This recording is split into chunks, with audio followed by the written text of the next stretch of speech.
Here question number 30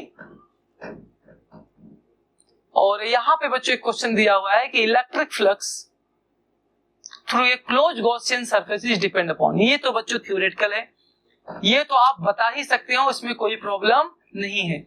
बताइए भैया, Gauss law से क्वेश्चन दिया हुआ है, बताओ भाई फटाफट कि electric flux through the close Gaussian surface is depend upon, किसके ऊपर डिपेंड करता है? तो एक बार फॉर्मूला याद करो।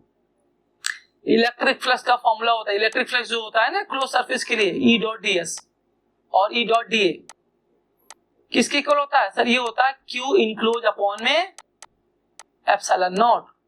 तो बच्चों एक बात याद रखना कि जो electric flux link through a close surface और Gaussian surface is depend upon two factor. First, net enclose charge, net enclose charge, and second क्या है भाई? Permittivity of medium, permittivity of medium, इन दोनों के ऊपर डिपेंड करता है। अब चलते हैं अपने क्वेश्चन के ऊपर। तो ऑप्शन नंबर ए कह रहा है कि net charge enclose and permittivity of the medium. ओहो, पहला ऑप्शन ही करेक्ट हो गया। सेकंड कह रहा है कि net charge enclose and permittivity of the medium and size of the Gaussian surface. गलत, size of the Gaussian surface नहीं है। नेट चार्ज इनक्लोज ओनली, नहीं भाई, नेट चार्ज नहीं, सिर्फ नेट चार्ज नहीं, परमिटिविटी के ऊपर भी डिपेंड करता है, परमिटिविटी ऑफ मीडियम ओनली, ये भी गलत है।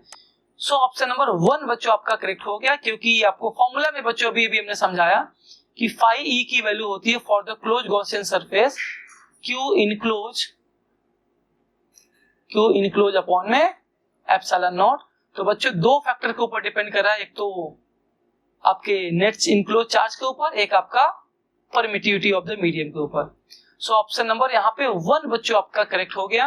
और ये हमने गॉस लॉ को हमने काफी एक्सप्लेन किया हुआ है डीपली, वो भी बच्चों हमने एक्सप्लेनेशन ये डे 1 और डे 2 PYQs के किसी क्वेश्चन में किया हुआ है, जिसमें हमने गॉस लॉ के सारे प्रॉपर्टी को एक्सप्लेन किया हुआ है, वो भी काफी डीपली एक्सप्लेन किया हुआ है। सो आई होप कि आपको बच्चों ये क्वेश्चन समझ में आया होगा।